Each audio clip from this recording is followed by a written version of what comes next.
Hello, and welcome to The Sound of Economics, the podcast from Bruegel, the Brussels-based economic think tank. We are here with you today to talk about the incoming European Commission and our recommendations for the new president, who will be taking up a 5-year term. I'm your host, Rebecca Christie, here with our director, Jeremy Settlemyer, Maria de Mertzis, our former deputy director and a senior fellow, and André Sapir, also a senior fellow. Bruegel has a tradition of making constructive policy recommendations to the incoming leadership of the EU institutions. And this is a really key moment with the war in Ukraine, the political uncertainty, all of the economic challenges coming up right now. Jeremy, tell me about this memo and how we got here and what your main findings are and recommendations are. Right. So the memo to the presidents, as we call it, presidents means plural. So this is the president of the European Commission, the European Parliament, and the European Council, is the flagship memo of a series of individual sets of policy advice that go to all the incoming commission. So we'll be publishing this in July after the nominations for these top jobs have been done. The individual memos to the individual commissioners will be published later. And so the idea is really to sort of take a view that sits somewhere between the specificity of individual policy advice on nitty-gritty and sort of big picture. And that is a challenge, particularly for this memo, because it's supposed to cover all the main challenges. And so what are those challenges? Well, we have to meet the objectives of growth and social cohesion and the Green Deal in the EU in an environment that has become much more difficult. So, the recovery has been sluggish. Yes, we came out pretty well through the crises of the last quinquennial, first COVID, then energy, but, we're not doing great on growth. So it's about raising growth. And then, of course, we have a lot less fiscal space than we had 5 years ago when we were still, pre-COVID. We have had very large deficits and debt rises before. We'll have to reduce them. And also we have less political space to do all these things because people disagree more, right? We had a European Parliament reflection that reflected those disagreements, in particular impatience and concerns whether the Green Deal was going to hurt competitiveness, whether it was going to hurt us socially. So it's about making all the objectives of the EU happening in this more difficult environment. What are the top recommendations that you'll be putting forward? The top recommendations really are directed towards growth, and the reason why that's the case is that everything else follows from growth. So if we enable to invigorate ourselves, we will be able to deal with cohesion issues more effectively. We'll be able to deal with security issues more effective. And so on the growth, we basically have 3 or 4 top recommendations. One has to do with deepening the single market in areas that has the biggest bang for the buck. And so here we are talking particularly about energy union, lowering electricity prices. We're also talking about banking and financial union, capital markets development, where we have seen some new momentum.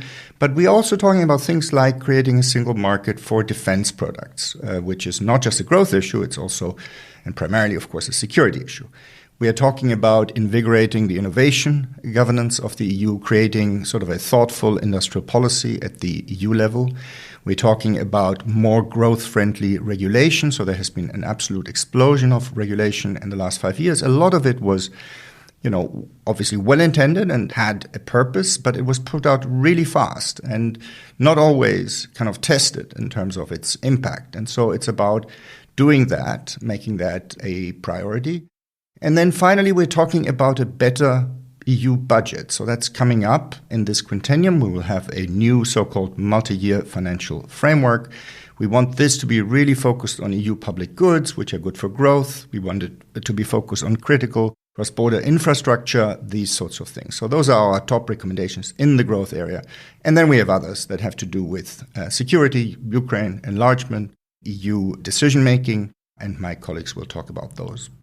If I may add to that, I just wanted to add a different dimension to this, because I was also involved in doing the similar exercise in the previous round. What's really striking this time around is, striking maybe I should say what's new, because inevitably there's a degree of continuity in what we analyze and what we put forward. But there are things this time around that there are new in the sense that we were not really discussing last time around. Ukraine is the most important one that wasn't at all in our radar back then, and there is a very strong recommendation to continue supporting Ukraine, both militarily and also financially, if not humanitarianly. I think that's new in this memo. And I think enlargement, although this is not a new topic, has really taken a new breath of life. I think we can talk a little bit more about enlargement here. But these are the two things next to economic security that stand out as kind of new things by comparison to last time. Andre, one of the recommendations that you three have pulled together is to protect without protectionism, and you identify economic security as a challenge, not just because of its objectives to protect the EU's interest and make sure that the economy has the resources that it needs, but also to work with other countries that are sometimes trading partners and sometimes rivals. How do we square that challenge and recommendation? Well, I think that one of the manners to look at, what is our problem is summarized by one of the mottos of the European Union these days, which is the open strategic autonomy. And, one may say open and autonomy, is that not contradictory? And I think this is about squaring the circle that you mentioned. I think we need to be both certainly strategic, we need to be open, and yet we need to have greater autonomy. So the European Union is very much dependent on global markets, is very much dependent on supplies coming from global markets, including obviously for the green transition. At the same time, we are living in a much less friendly world than before, including potentially from some of our allies, the United States, if Trump returns to power. And certainly we do have a number of challenges with China. So vis-a-vis those countries, we need to be the US and China big powers. We need to assert ourselves, and we need to be more autonomous. And I think that is a fact. At the same time, we need to be and to remain open vis-a-vis most countries in the world for our growth strategy, for our green strategy, but also because it is important for especially the developing countries to be able to continue to grow and catch up. We are not going to be able to manage with the green transition globally without the developing countries playing an important role. So to cut ourselves and to cut the world into pieces and to have less openness is certainly not going to be good for neither our growth nor for the green strategy. So open, but more autonomous.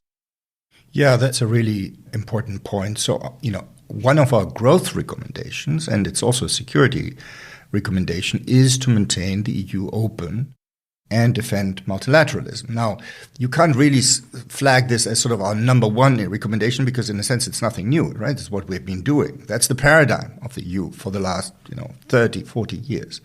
But the point here is that if we deviate from that paradigm in a naive way, in a ham-fisted way, we could just make all these problems a lot worse. And so what we have to do is to embed the new ideas, to do more clever things at the European level, to strengthen industrial policy, to change the character of the EU budget, all, I think, within that paradigm.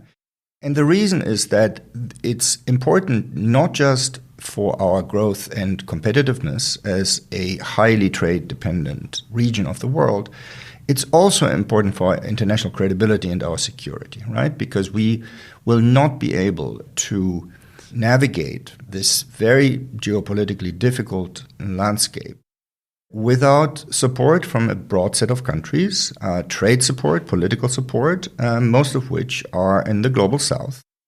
And if we close ourselves off and copy the protectionism of the United States and of China, we're not going to get that, right? And we just cannot afford to take that line, both for economics and for political reasons. Let me then just put a label to what both Andrea and Jaromír have just talked about, which is effectively the trade-offs here, right? I mean, there is all these challenges with these recommendations, but there are costs to whatever we opt to do, right? So the first one, the most obvious one, is money, right?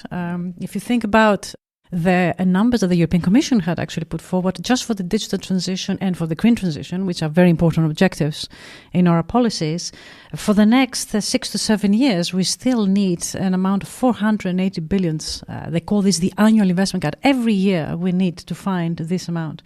Well, if we're going to dedicate this amount, if we find it dedicated to the green and the digital transition, we will not be able to dedicate it elsewhere. Think about Ukraine, the uncertainty of the duration of this war. That in the meantime, we need to support Ukraine, particularly if the US stops being enthusiastic in their support, right? So that's one big trade-off. Where do we find this money and where do we dedicate it on?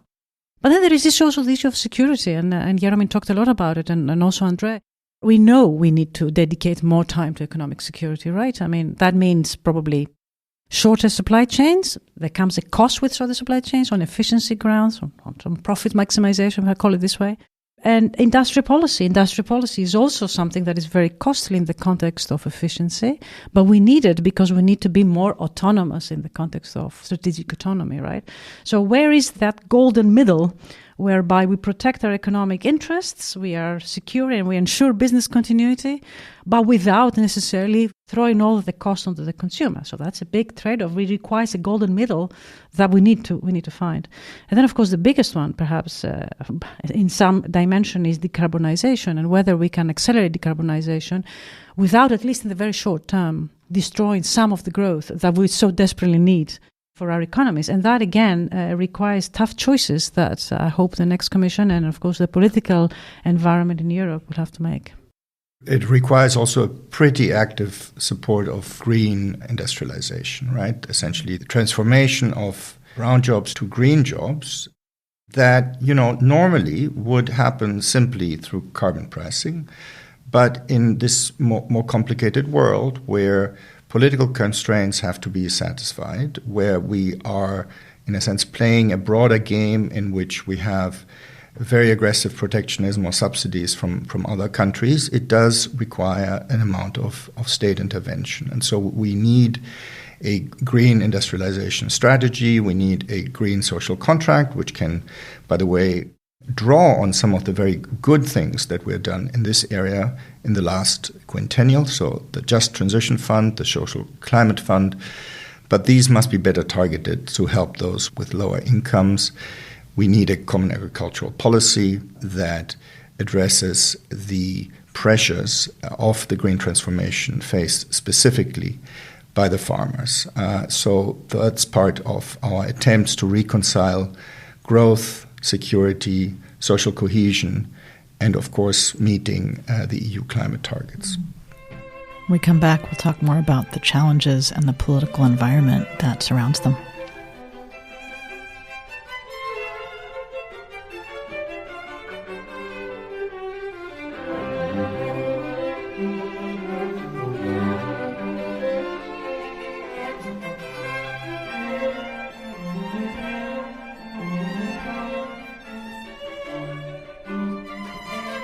Here with Bruegel director Jaromír Zettelmeier and André Sapir and Maria de Mertzes talking about the recommendations for the incoming EU leadership. We saw in the EU elections such a desire from voters to change direction and yet also stick within familiar confines. Mainstream parties did better than expected in some ways, but not the mainstream parties that are governing right now. We saw this in country after country where voters were split between voting for outsiders or voting for whoever was out of power in their domestic environment. We see in the new European Parliament that alliances are shifting and changing, sometimes issue by issue. How do we focus the leadership around getting things done in a situation where every issue requires building a different coalition and a different set of people to get something over the line? Well, I mean, we have to take the concerns of those that voted for far-right and far-left parties seriously, and we have to integrate them into a strategy that keeps focus on the 3 or 4 most important objectives that we have in mind. And so that means you cannot integrate everything, right? Because, of course, some of the support for the far right in particular reflects disagreements about the objectives. But a lot of the support does not reflect disagreements about the objectives. You know, we all want a prosperous EU, we want a secure EU, we want a socially secure EU. And so we will have to look hard at some of the reasons why the strategies of the last quinquennial did not fully convince. And so one of them, for example, is this idea that the EU is a large bureaucracy and that's not fully democratically legitimate and just churns out regulation that then everyone has to comply with, right? And so that probably requires a look at the efficiency and, you know, the growth friendliness, the necessity of some of the regulation that we have passed in the last quinquennial. And then, again, we have to take the costs, particularly of the Green Deal, very seriously, and we have to use the instruments to ameliorate those costs. André, how does this fit for some of the external challenges like the war in Ukraine? Well, I think the war in Ukraine has had, I think, very interesting impact on EU politics, I would say, and much less divisive than I had expected. My dark scenario, and I'm very good at coming up with dark scenarios. My dark scenario when the war started, the invasion of Ukraine by Russia, was that the EU countries were going to split east-west. We had during the financial crisis a split north-south. And so now I saw, gosh, this is going to be an east-west split. The eastern countries are going to attack vigorously the countries of the West for all the mistakes that they have done and accusing them of being responsible for having been weak against Russia. And the eastern countries, being, on the front line of the situation, including with inflows of Ukrainians coming into the EU. And so I thought it's going to be very hard for the EU country to have a cohesive response towards the situation, including with the request that Ukraine immediately made to the EU to become a candidate country. No, that did not happen. And, although there's been 1 or 2 countries in the EU that have been difficult in this process, on the whole, countries have been on the same page. Yes, we need to help Ukraine. Yes, helping Ukraine means helping ourselves. It's not just a war between Russia and Ukraine. It's a war also between ideas and what we represent and what the current government in Russia represents. And we had, I think, a very strong response, again, given who we are. We are not the United States of Europe. We are a collection of states with a number of common policies. And I would say we responded very well to the challenge. Now, obviously, as the war in Ukraine is becoming very, very long, there is tiredness everywhere about the war, about the cost of the war.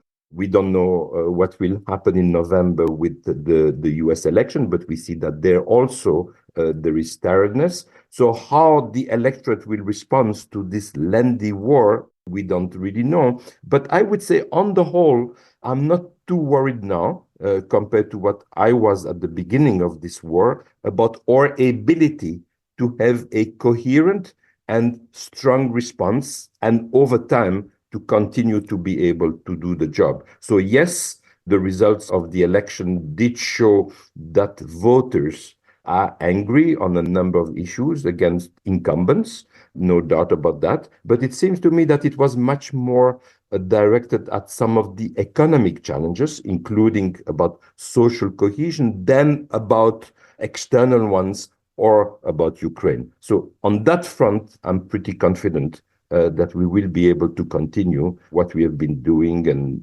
being responsive and supportive of Ukraine.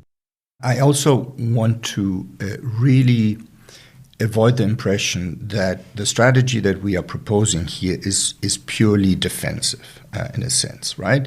So yes, security considerations are much more important. Yes, our problems have gotten worse. not as bad as they could have been, right? Because crisis management was pretty effective, but they have gotten worse in a structural sense. Yes, we have less money and a difficult geopolitical environment to realize our solutions. But there are also some angles for the next quinquennial which are generally new. They're not simply sort of reformulating a strategy given old objectives and new constraints, right? That would be too simple as a characterization of what we're trying to argue. And so to address, maybe name some of those new challenges and potentially solutions, we have seen a very quick cost aggression in clean tech, which has accelerated the transformation, particularly in the energy area in emerging markets, but it's not fast enough. But we are near some palpable gains, which we can accelerate by focusing more on how the EU can support climate change mitigation internationally, right? And so this is a very big emphasis, not just of this memo, but generally of all our memos. We need to sort of look beyond our borders. We cannot just look at the Green Deal in the EU. The second point where we have seen movement that we're quite hopeful about is in the relationship with the UK. So in early July, Labour won the UK election. It will form the new government. It has signaled openness to closer cooperation. And at the same time, the gains of this cooperation are, even higher today than they were 5 years ago, particularly because of the common security interests. And because these interests require that we expand the single market in ways that don't really work even within the EU. And when we do that, that creates an opportunity to bringing in the UK. So that's, for example, on issues like common defense procurement, in addition to improvements or extensions of the existing trade and cooperation agreement with the UK. And then finally, the whole attack on Ukraine, of course, has accelerated our enlargement agenda, and linked to that, our agenda on reforming decision-making in the EU internally. And that's good, not just because it's the only way that we're going to get enlargement done. So if we squabble less, if individual countries are less able to veto things that are overwhelmingly supported by the rest of the EU, but, even without enlargement, that type of governance change would be a real game changer, just to promote the core values for the existing EU.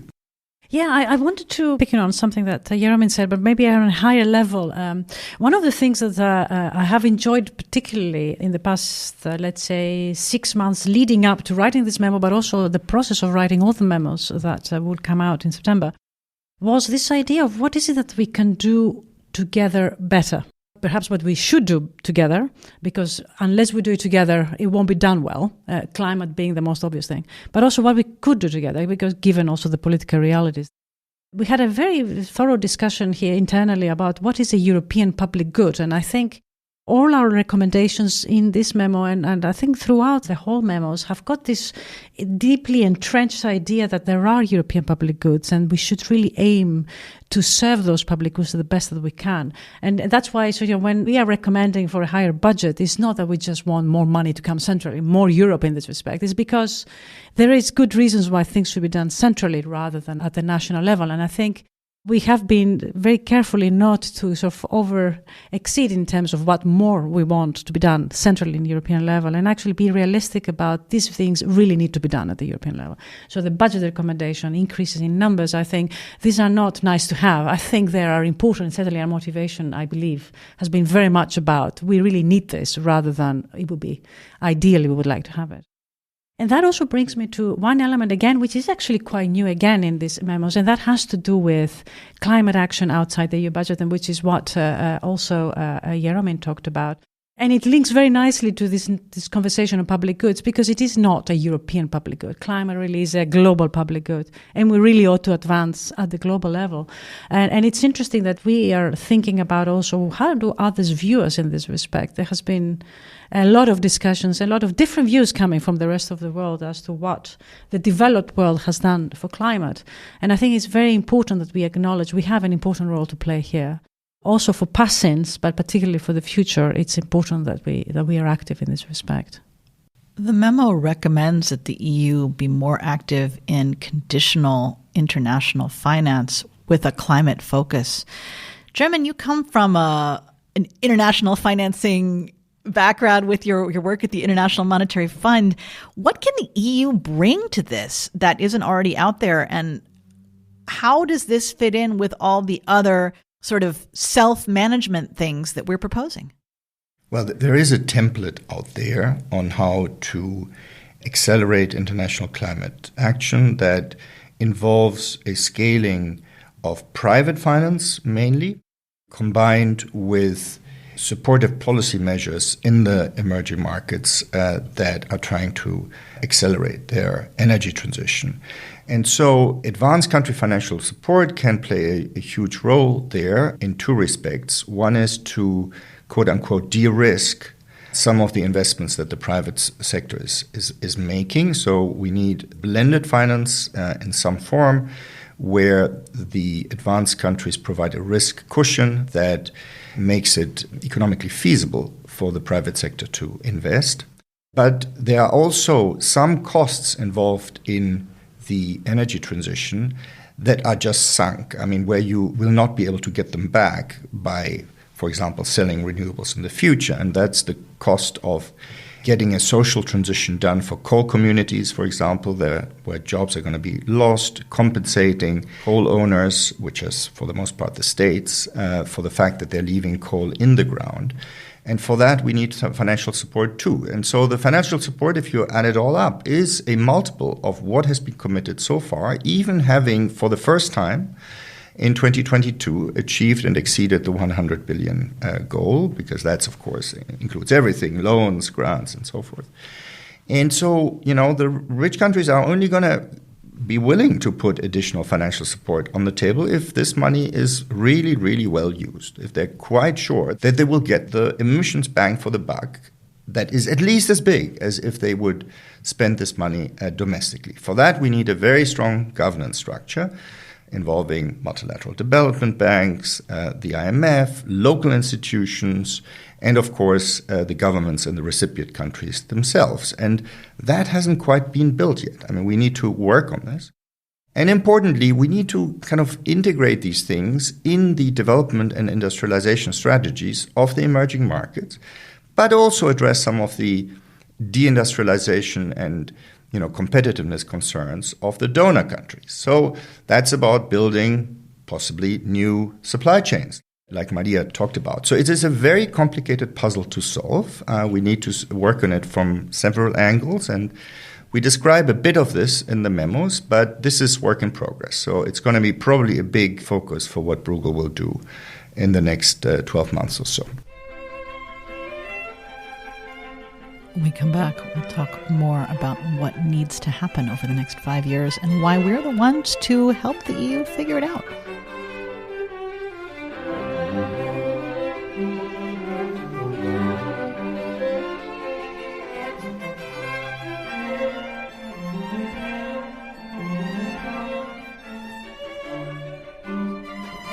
Maria, you were acting director of Bruegel for a while. Andre, you've been here for a long time, since almost the beginning or maybe the very beginning. German, you have been with us now for a while. Why is Bruegel the place to pull these ideas together? What do we bring to the countries and corporations and institutions that make up our members? And how do we be, I've heard said that Bruegel aims to be a public good. How do we get that out there in the world? I think the most important thing, and certainly what I've enjoyed about Bruegel, is this evidence-based. This is at the core of what Bruegel does. You won't see a publication at Bruegel without numbers to back things up. And I think it's so important in the context also of a broader environment, misinformation. And I think it's so important to back arguments with numbers and with good analysis. Now, Bruegel is an economics think tank. So we always tend to come into the issues from the economics argument. And one thing that I've seen certainly in the past 8 years, accelerating in the last 2 or 3, is that economics alone is not sufficient. There's so much politics, there's so much more that goes on in here. And it's important that we broaden up in this respect and understand these arguments. But I think the evidence-based and the numbers, just the databases that we put out during the energy crisis, they have been a godsend in terms of helping the policy decision makers taking the right decisions, but also getting informed about the transitions and about changes. So I think that is what Bruegel offers, in my view. It is a public good, as you say, and I certainly hope we continue doing that. Let me just add to that. I obviously fully agree with what Maria just said. The evidence-based, I think it's crucial. We are not ideological. We are evidence-based, and we are trying to advance in the debate and open new avenues that are sometimes difficult for institutions to deal with. I think that another of our strong points, which I think is much appreciated, and I think that was very clear in the conversation that we are having now, is that we are struggling between the European dimension. Okay, we are a European think tank, clearly, trying to improve decision-making in Europe, both at the European level and at the national level. But we are very much aware that Europe is embedded in the global world. So we are not inward-looking, we are outward-looking. And we are not just sort of thinking, of the impact of Europe on the world. We are also very much aware of the reverse relationship, the impact of the global world on Europe. It's that interaction, that interrelationship between Europe and the global dimension, which was there from the start of Bruegel, but which, in a sense, has become now at the forefront of the geopolitical discussions. And so whether we are talking of security, whether we are talking about green, whether we are talking about competitiveness, all of this, we need to look at Europe in this global context. And I think this is very much a strength of Bruegel to bring that to the table and to remind that to policymakers, whatever you do, remember that we are a small part of the world, but an important one. For instance, on multilateralism, Jeremy was talking about, what needs to be done in the emerging countries to help their green transition. And clearly the kind of institution that needs to play a vital role here are multilateral institutions. Yes, multilateralism is under threat. At the same time, there are no solutions to global problems without multilateral solutions. And I think that message is important. It's more difficult than in the past, but at the same time, much more important. Maybe to add a third element to the cocktail. So the two earlier elements are evidence-based, non-partisan, non-ideological, and then the second is an international perspective. The third element, I think, is about independence. So we have a pretty unique institutional setup where most of our funding is quote-unquote hard money. So it's membership-based. It is not dependent on project. I think that gives us some credibility. And so the result of this is that, we do contribute often by finding new solutions or adapting existing solutions from the academic literature to the real world. But we sometimes also contribute just by naming the obvious and saying, this is probably the right thing that you guys should be doing. So there's a little bit of a seal of approval role that comes from this independence. And, the important thing for us and for me as the director is that we don't squander that by appearing to become advocates of a single cause, right? So this ties back to the evidence base. So there is constantly a temptation to, in a sense, kill the golden goose by throwing the entire credibility of the think tank behind one objective that is existential to humanity, like climate mitigation. And so I'm all in favor of doing that, but we have to make the argument every time we do it, essentially from first principles. So if you look at a policy brief that we recently wrote that I was part of with two co-authors, Patrick Bolton and Alyssa Klein, who's on the economic case for climate finance at scale, meaning that the EU and the US and the G7 in general should just fund a lot more climate actions outside their borders. It's a very dry case that we are making. We're not assuming anything, right? We are starting from the perspective of pure economic self-interest of the financier countries, and we are trying to prove that it is in the economic self-interest, and also that, reasonable feasibility constraints like fiscal affordability are met. And so that is the approach. You cannot take anything for granted. And now if we have learned anything in the last 12 months is that we should take even less for granted than what we did, which is, normally Bruegel takes for granted, so the sense that, more European integration is better than less, right? So maybe that's the one thing where we are, in that sense, a think tank that really where most people believe in the value of collaboration across EU member states. And, the elections have shown maybe we can't even take that for granted. Maybe we have to make that case individually, and so we intend to do that. I would argue that we have one bias, so that is that we want Europe to succeed. Yeah. But, we certainly want that, right? And European integration to succeed, but that doesn't necessarily mean more integration. It's just been better integration for sure, better for sure. We have been advocating subsidiarity. That's right. As we make all of these recommendations collectively through this memo to the presidents and the individual memos that will follow to the individual commissioners who will take that job, it does strike me as really important and meaningful that Bruegel is working for the public good and not being sponsored for individual research projects or individual causes. And I'm glad to just remind ourselves that as we put forward this agenda for the coming 5 years, because it is such an important time. So the 10 recommendations that are coming out of this memo, which you can all find on our website, bruegel.org, are broadly to deepen the single market, particularly when it comes to energy, defense, and then banking and capital markets union as 3 major areas. Also defending competition and openness and working in a multilateral environment, as we've all discussed today.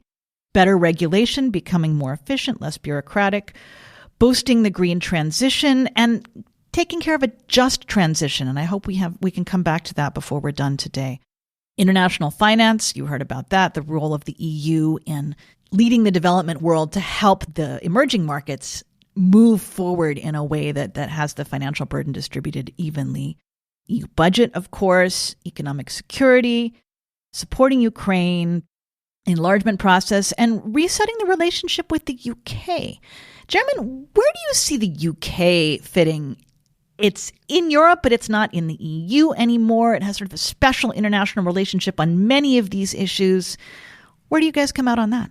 The EU has very close collaborative relationship with its immediate neighbors that are not EU members, so Norway, Switzerland. And of course, we've wanted this with the UK from the start, but the Brexit negotiations were hampered by this idea that we could not give the UK a special deal, quote unquote, that would, in a sense, encourage further exit from the EU. Now, as it turns out, it just didn't happen. It was probably with hindsight, a far-fetched fear, because there are so many advantages of it being in the EU. And as the environment around us gets internationally more difficult, that also glues the EU together. So we have to overcome now, with the benefit of having some passage of time, with the benefit of a new government in the UK, and with the benefit of changes in the world that really underlie our common interests, we have to overcome the acrimony of the post-Brexit discussions and focus on that common interests. And like I said before, the obvious areas where we should focus on are defense collaboration, defense procurement, and the defense industry single market, but also some improvements in the existing trade and cooperation agreement, a closer energy sector collaboration. So these are all important elements that can all be realized within the political red lines of the incoming UK government that has ruled out going back to the single market proper, encompassing free movement of labor and, of course, the jurisdiction of the European Court of Justice. So that will not be on the table for now, certainly in the next 5 years or so. But there's so much that we can still do together. Thank you for that. Coming back to this issue of the green transition and the social contract, Maria, what can the EU institutions do to help people connect to this better and feel like it's worth the investment? Yeah, I actually think that as far as the public is concerned, the public opinion, I think everybody understands the need to do something on climate change. So that part, I am convinced that there is no discussion on this.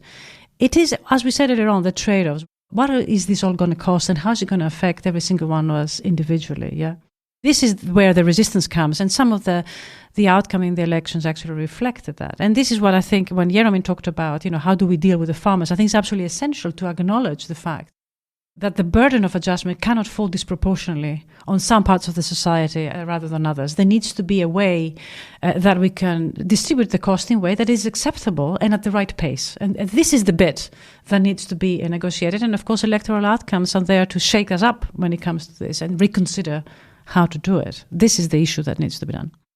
As we wrap up this podcast, what are your one takeaways that you hope that the incoming leaders will take from this and maybe put into practice? André? Coming from where I come from, interest in trade, certainly for me, a key word is openness. Openness in trade, openness also actually on migration. Migration has been a very, very controversial issue. There have been strong demands on the part of the electorate to close more of our borders in terms of migration. And I think the leadership has to deal with an element, which is that, yes, there's been certainly very large inflows of refugees. This has been handled sometimes very, very, very poorly. At the same time, the European Union has a demographic problem. Now we have less births than deaths in Europe for already the last 5 years. Europe needs, for its dynamism and to regain dynamism, it does need inflow of foreign workers. So how do we find the balance between the economic need of inflows of migration, at the same time the need to greater control of migration? I think that's a difficult issue, but I think to keep this notion of openness in different flows, including on migration, I think is going to be a very, very big challenge, but at the same time, very much needed for Europe's outlook. Thank you. Maria? If you read carefully the memo, in one of the recommendations, even if we don't say it explicitly, we are actually urging the next leadership to have all the difficult conversations and not to shy away from anything that needs to be addressed, from whether this is a treaty change or whether this is the immigration thing that André talked about. It is absolutely essential to have those difficult conversations because none of this is going to be easy. So if I may end with this, we need to talk about everything. So for me, the important insight is that greater collaboration and exploiting areas of common gain very often requires more money at the EU level, but that's not what it's mainly about. And it may also not require all that much additional money. So I can already see the reaction to our memos in some segments of my own home country, where they will say, look, this is typical kind of Brussels stuff. They think that throwing additional money at stuff can solve all problems at the European level. And that's definitely not the message of this memo. What is the message of this memo is that there are unexploited gains to common action that can have large efficiency, large growth, and social cohesion impacts and security impacts in the energy area, in the defense area, in the financial area. And some of them, yes, do require some common money, but it's not mainly about the money. The money is important because some of these things have an investment component, and the money is important because in order to get everyone on board, we must ensure that also the countries that perhaps are in a structurally weaker position, that are for historical reasons much more reluctant to take certain policy steps that are required to get the big efficiency prize, that they come along, right? So we need some money for that purpose. But it's really mostly an efficiency argument, an argument to exploit the growth opportunities that make us all better off. Thank you so much, Bruegel Director Jeremy Sedlmayr, joined by Maria de Mertzis and André Sapir. I'm your host, Rebecca Christie. You can find this memo that we're talking about on the Bruegel website, bruegel.org, in addition to all of our other memos, and you can follow along at our annual meetings in September, much of which will be streamed online as well as held in person in Brussels, to see how we discuss these policy ideas and how to bring them forward. Thanks so much for joining us, and see you next time.